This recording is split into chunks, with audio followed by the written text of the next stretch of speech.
10, 11, 12 এই টিচাৰ এটাই কেটেগৰী অদূৰ ভৱিষ্যতে হ'ব আৰু তাৰ কাৰণে খুব ভাল নাম এটা আপোনালোকেও ছাজেষ্ট কৰিব পাৰে আৰু যদি 9তে আপুনি ষ্টুডেণ্টক কেটচ নকৰে তেনেহ'লে 12ত আপুনি তেখেতক এটা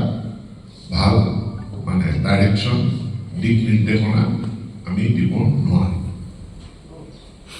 তো সেইখিনিতো মই আপোনালোকৰ দিহা পৰামৰ্শ বিচাৰিম যিসকল কণ্টেক্সুৱেল টিচাৰ মানে এডিশ্যনেল কণ্টেক্সুৱেল টিচাৰ ছেকেণ্ডেৰীত আছিলে আমি SRDৰ জৰিয়তে তেওঁলোকক নিয়মীয়াকৰণ কৰিব এতিয়া নিয়মীয়াকৰণ কৰা শিক্ষকসকলে ছিনিয়ৰিটি দাবী কৰি আছে আৰু এই ছিনিয়ৰিটিটো অসম চৰকাৰে এপ্ৰুভ কৰিছে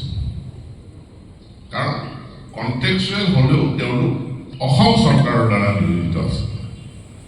এতেকে তেওঁলোকৰ ছিনিয়ৰিটিটো অসম চৰকাৰে যিদিনাখন তেওঁলোকক ঠিকাভিত্তিক নিযুক্তি দিছিল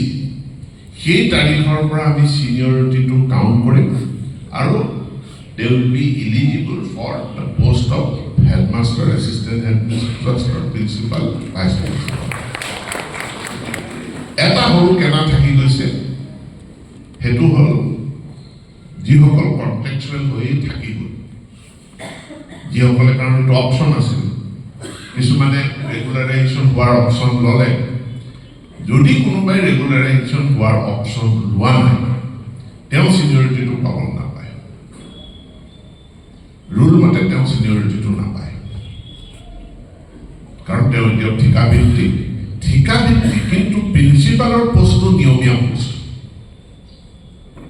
বা হেডমাষ্টাৰৰ পোষ্টটো নিয়মীয়া পোষ্ট গতিকে ঠিকাভিত্তিক শিক্ষক এজন SRDৰ জৰিয়তে নিয়মীয়া হ'ব পাৰিব কিন্তু ঠিকাভিত্তিক শিক্ষক এজনে নিয়মীয়া পোষ্ট এটাত তেওঁ নিৰ্বাচিত হ'ব মানে কাৰণ নিৰ্বাচিত হৈ গ'লে সেইটো এটা কাইণ্ড অফ ৰেগুলাৰাইজেশ্যনে হৈ গ'ল যিটো ইলিগেল আৰু বাকীসকলে এইটো কোৰ্টত কেছ কৰি দিব তো এই যিটো ছিনিয়ৰিটি এই কথাটো মই স্পষ্ট কৰি দিলোঁ আৰু ইতিমধ্যে জিলাবিলাকক নিৰ্দেশ দিয়া হৈছে অহাকালি পৰহি যদি সিদ্ধান্তটো হৈ যায় যে one time relaxation for NOC for degree without NOC আমি ওৱান টাইম ৰিলেক্সেশ্যন অসম চৰকাৰে দিব